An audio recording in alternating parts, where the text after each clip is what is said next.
গত রাতে সরকারের পক্ষ থেকে দেওয়া একটা প্রতিশ্রুতির কারণে বন্ধ হয়ে গেছে অথবা স্থগিত হয়ে গেছে।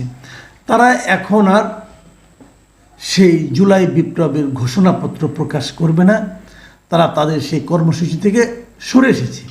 ওটা তারা বেসিক্যালি স্থগিত করে দিয়েছে।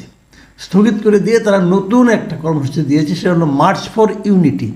এটা আসলে কোনো কর্মসূচিই নয়, যেহেতু তারা আগে সবাইকে এখানে আসার আমন্ত্রণ জানিয়েছিল। তারা হয়তো আসবেন, আসলে পরে কী করবেন তারা একটা মার্চ ফর ইউনিটি মানে একটা পদযাত্রার মতো তারা করবেন। এরা আমার ভেরি ইন্টারেস্টিং একটা বিষয়। এদের সমস্ত কর্মসূচি আমি প্রায়ই দেখি, এরা বাংলার চেয়ে ইংরেজিতে কর্মসূচিগুলোর নামকরণ করতে পছন্দ করে।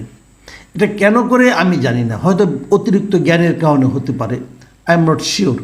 কিন্তু এখনও কিন্তু এটা মানবেন আপনি, এরা নিজেদেরকে জেন জি বলুক আর যাই বলুক, দেশটা তো বাংলাদেশ এবং এদেশের ম্যাক্সিমাম মানুষ, বেশিরভাগ মানে আপনার একদম মানে আমি যদি বলি যে 70 থেকে 80% মানুষ এরা বাংলায় বলতে, শুনতে এবং ভাবতে পছন্দ করে।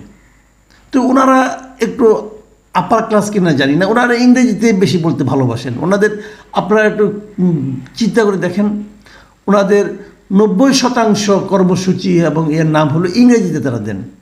ওনাদের যারা নাকি আপনার ওনাদের মূল যারা বক্তব্য দেন, মূল যারা চিন্তা করেন, চিন্তক যারা আছেন ওনাদের, এদের ফেসবুক স্ট্যাটাসগুলো ইংরেজিতেই হয়। তাদের ইংরেজি কতটা ঠিকঠাক হয় অথবা কতটা পরিশীলিত হয় অথবা কতটা উচ্চমানের হয় সেটা নিয়ে নানা বিতর্ক থাকতে পারে, সে আলোচনায় যাচ্ছি না। তবে তারা ইংরেজিতেই লিখতে, বলতে এবং ভাবতেও হয়তো ভালোবাসেন। যাও, তারা এখন মার্চ ফর ইউনিটি করবে, ঠিক আছে, করবে, ভালো কথা।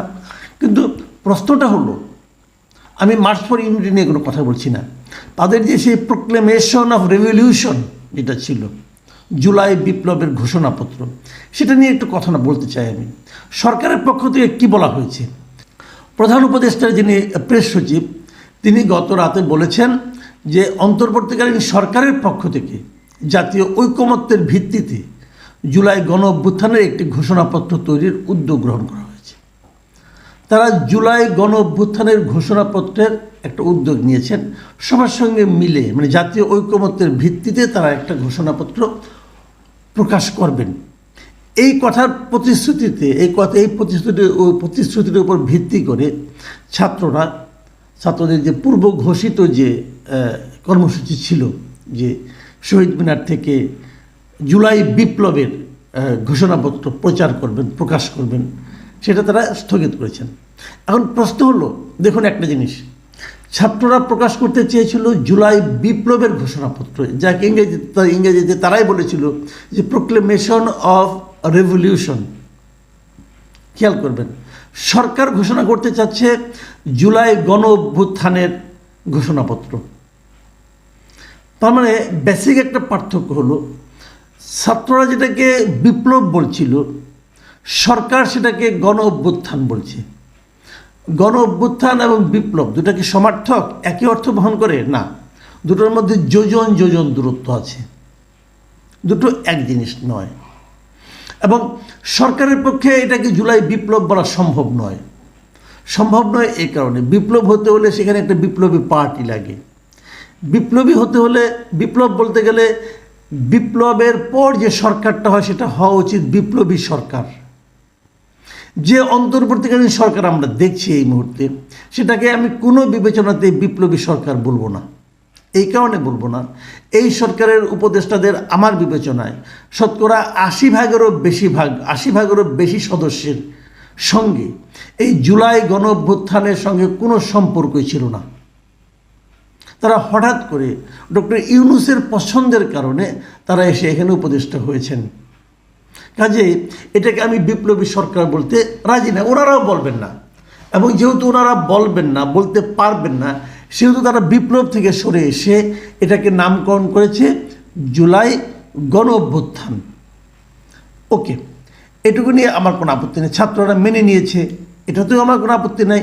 ছাত্ররা এখন বিপ্লব থেকে গণ অভ্যুত্থানে চলে এসেছে, হতেই পারে। কিন্তু প্রশ্ন যেটা আমার হলো সেটা হলো যে কেন তারা এই সরকারের পক্ষ থেকে একটা প্রোক্লেমেশন প্রকাশ করতে যাচ্ছে। ওরা করে নাই, ছাত্ররা করে নাই, তারা বুঝে নাই, জানে নাই, অনেক কিছু হতে পারে। সরকার তাহলে কেন এতদিন করলো না? সরকার এখন কোনো করতে যাচ্ছে। একদিন আগে, মাত্র একদিন আগে এই ভদ্রলোক, এই প্রেস সচিব শফিকুল আলম, তিনি ছাত্রদের এই উদ্যোগকে বলেছিলেন প্রাইভেট ইনিশিয়েটিভ, মানে একটা বেসরকারি উদ্যোগ। 24 ঘন্টা না যেতেই সেই প্রাইভেট ইনিশিয়েটিভ কী করে গভর্নমেন্ট ডিউটিতে পরিণত হলো, এই জিনিসটা আমার কাছে ক্লিয়ার না। উনি তো বলেছিলেন প্রাইভেট ইনিশিয়েটিভ, সেটা হয়ে গেলে এখন গভর্নমেন্ট ডিউটি, এখন গভর্নমেন্ট নিজেই এটা করবে। ভালো কথা। আমার কেন যেন মনে হয় যে সরকার ছাত্রদেরকে আসলে বাঁচিয়ে দিল। মানে ছাত্ররা যেটা করতে যাচ্ছিল ওটার ফল আমার বিবেচনায় ভালো কিছু হতো না। ছাত্রদের একটা হঠকারী সিদ্ধান্ত, হঠকারী কর্মকাণ্ডর হাত থেকে তাদেরকে সরকার বাঁচিয়ে দিল, দিয়ে ওই দায়টা নিজের কাঁধে নিল এবং নেওয়ার মাধ্যমে তারা খুব একটা সফল হবে তা আমার কাছে মনে হচ্ছে না। তবে তারা একটা কাজ খুব ভালো করতে পেরেছে, সেটা হলো বিপ্লব শব্দটাকে ওখান থেকে হটিয়ে দিয়ে সেখানে গণ অভ্যুত্থানকে ঢুকিয়ে দিতে পেরেছে। এটা একটা পজিটিভ কাজ তারা করেছে। কারণ বিপ্লব শব্দটা যারা ঢুকিয়েছিল ওখানে, তারা কী বিবেচনা করে ঢুকিয়েছিল আমি জানি না, এটা একটা বিষয় আছে। এখন সরকার যে কথাটা বলেছে যে সকলের সঙ্গে জাতীয় ঐকমত্য তৈরি করে তার মাধ্যমে তারা এটা ঘোষণা করবে, এটা কি আসলে সম্ভব হবে? হাইপোথেটিক্যালি আমার কাছে তা মনে হয় না। যদিও বা সম্ভব হয়, সেটা আসলে ছাত্রদের যে প্রত্যাশিত অথবা যে প্রস্তাবিত যে ডিক্লারেশন ছিল, প্রোক্লেমেশন ছিল, তার সঙ্গে কতটুকু মিলবে এটা নিয়ে আমার সন্দেহ আছে। অলরেডি ছাত্ররা যেটা করতে চেয়েছিল তার একটা কপি কিন্তু আমরা পেয়েছি, আমিও পেয়েছি, আমার কাছে এসেছে, অনেকেই পেয়েছেন, অনেকের হাতে হাতে আছে। লোকে কিন্তু দুটোকে এখন মিলিয়ে নেবে। যখন মেলাতে যাবে তখন যে পার্থক্যটা তৈরি হবে সেটা দেখে বোঝা যাবে যে ছাত্রদের আপোষের মাত্রাটা কত দূর। এই বিষয়টা কিন্তু ক্লিয়ার হয়ে যাবে। কারণ গভর্নমেন্টের পক্ষে কিন্তু জুলাই বিপ্লবকে বিপ্লব হিসেবে স্বীকার করাটা কঠিন হতো, তারা সেটা কিন্তু পারত না। কারণ ওরকম একটা প্রোক্লেমেশন আসলে পরে তখন তো এই সরকারেরই কোনো বৈধতা থাকতো না। কারণ এই সরকার আসলে কী সরকার? দেখেন, কিছুদিন আগে আমাদের একজন উপদেষ্টা একটা অনুষ্ঠানে যে বলেছিল এই সরকার না সাংবিধানিক না বিপ্লবী, মানে এটা সাংবিধানিক সরকারও না, বিপ্লবী সরকারও না বলেছিল। তাহলে এটা কী ভাই? তাহলে এটা কি? একটা কিছু তো হবে। মানে এটা কি শঙ্কর প্রজাতির কোনো সরকার? শঙ্কর প্রজাতির সরকার হতে পারে না। আপনার কিন্তু কোনো না কোনো একটা হতে হবে। আপনি হয় বিপ্লবী হবেন না সাংবিধানিক হবেন। আপনি কিছু কিছু ক্ষেত্রে সাংবিধানিক, কিছু কিছু ক্ষেত্রে বিপ্লবী, কিছু কিছু ক্ষেত্রে নিজের ইচ্ছা অনুযায়ী চলছেন। তো একটা সরকার এভাবে চলতে পারে না। সরকারকে অবশ্যই ডিক্লেয়ার করতে হবে যে আপনারা আসলে কি, আপনারা আসলে, হ্যাঁ আপনার যে আমি জনদাবির মুখে এসেছি, ওকে, তো জনদাবিটা কি সেটা ক্লিয়ার করেন।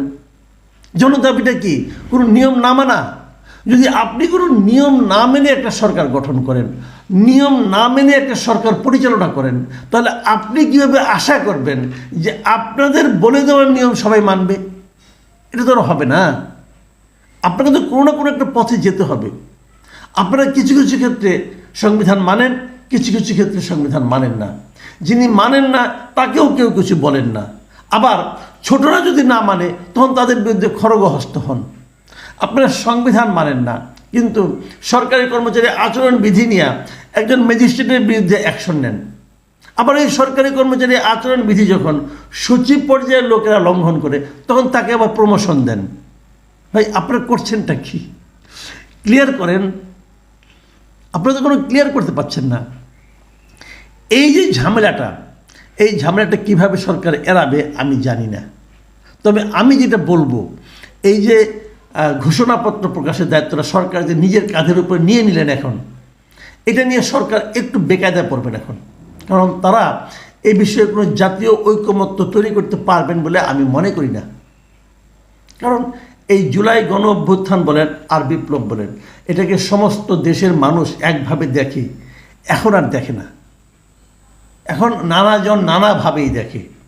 আর সেইটা নিয়ে একটা জাতীয় ঐক্য তৈরির জন্য এমন একটা সরকার অগ্রসর হবে, যে সরকার ইতিমধ্যেই নিজেদের কর্মতৎপরতার মাধ্যমে, নিজেদের ব্যর্থতার মাধ্যমে জনগণের কাছে আর অতটা গ্রহণযোগ্য নয়, নেই, অতটা গ্রহণযোগ্য তারা নেই। আর তারা কিভাবে পলিটিক্যাল পার্টিগুলিকে একত্রিত করতে পারবে, এটা নিয়ে আমার একটু দ্বিধা আছে। তারপরেও যদি তারা করতে পারে তাহলে ভালো, কিন্তু করতে পারলেই এই ঘোষণাটাই যে খুব একটু জরুরি ছিল আমি কিন্তু তাও মনে করি না। কারণ ঘোষণা দিতে গেলেই কিন্তু আপনার সরকারের একটা ক্যারেক্টার থাকতে হবে। আপনি কিন্তু আপনার সরকারের একটা ক্যারেক্টার ডিফাইন করবেন, সেই ক্যারেক্টার অনুযায়ী আপনি চলতে পারবেন? পারবেন না তো, পারছেন না তো, এখনই তো পারছেন না। তাহলে সমাধান কীভাবে হবে আমি জানি না। আমি বারবার বলে এসেছি এটা একটা দুর্বল সরকার। সেই দুর্বলতাটা আমার মনে হয় এই যে তারাই নিজেরাই ঘোষণাপত্র প্রকাশে যে ঘোষণাটা দিয়েছে কালকে, এটা দেওয়ার মাধ্যমে তারা আবারও প্রমাণ করেছে যে আসলেই তারা একটা দুর্বল সরকার।